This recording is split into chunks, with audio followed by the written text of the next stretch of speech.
49. Pain is the signature of the ignorance. O mortal, bear this great world's law of pain. In thy hard passage through a suffering world, lean for thy soul's support on heaven's strength.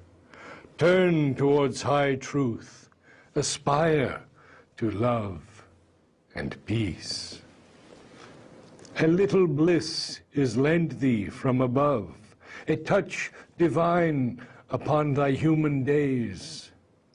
Make of thy daily way a pilgrimage, for through small joys and griefs thou movest towards God. Haste not towards Godhead on a dangerous road. Open not thy doorways to a nameless power. Climb not to Godhead by the Titan's road. His pain and others' pain he makes his means. On death and suffering he builds his throne. An eternal zero is his formless self, his spirit, the void, impersonal, absolute. Take not that stride, O growing soul of man. Cast not thyself into that night of God. The soul's suffering is not eternity's key, or ransom by sorrow, heaven's demand on life. O mortal, bear, but ask not for the stroke. Too soon will grief and anguish find thee out.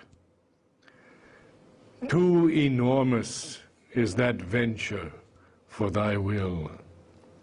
Only in limits can man's strength be safe. Yet is infinity thy spirit's goal. Its bliss is there behind the world's face of tears.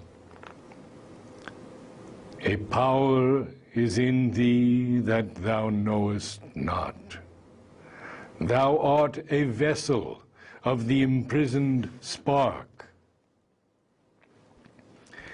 It seeks relief from time's envelopment, and while thou shut'st it in, the seal is pain. Bliss is the Godhead's crown, eternal, free, unburdened by life's blind mystery of pain. Pain is the signature of the ignorance, attesting the secret God denied by life. Until life finds him, pain can never end. Calm is self's victory, overcoming fate. Bear, thou shalt find at last thy road to bliss.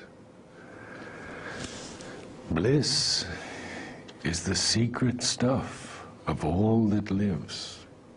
Even pain and grief are garbs of world delight. It hides behind thy sorrow and thy cry. Because thy strength is a part and not God's whole, because afflicted by the little self, thy consciousness forgets to be divine, as it walks in the vague penumbra of the flesh, and cannot bear the world's tremendous touch, thou criest out and sayest that there is pain. Once, in the immortal boundlessness of self, in a vast of truth and consciousness and light, the soul looked out from its felicity.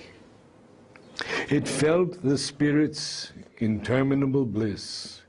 It knew itself deathless, timeless, spaceless, one.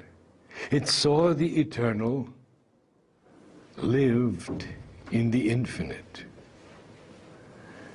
Then, curious of a shadow thrown by truth, it strained towards some otherness of self. It was drawn to an unknown face peering through night. It sensed a negative infinity, a void supernal, whose immense excess, imitating God and everlasting time, offered a ground for nature's adverse birth, and matter's rigid, hard unconsciousness, harboring the brilliance of a transient soul that lights up birth and death and ignorant life. As one drawn by the grandeur of the void, the soul attracted leaned to the abyss. It longed for the adventure of ignorance. It was drawn to hazard's call and danger's charm.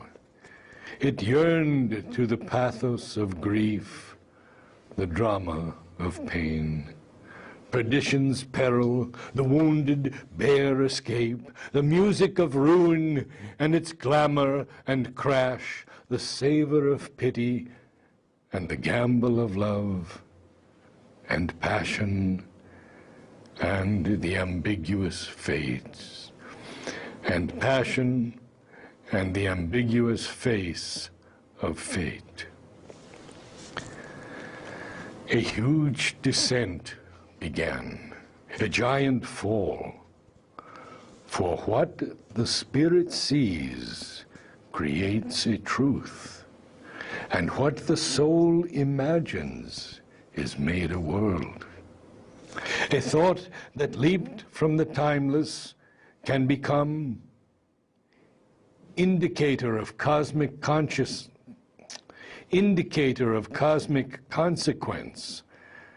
and the itinerary of the gods, a cyclic movement in eternal time. Thus came, born from a blind, tremendous choice, this great, perplexed, and discontented world, this haunt of ignorance, this home of pain. There are pitched desire's tents, grief's headquarters.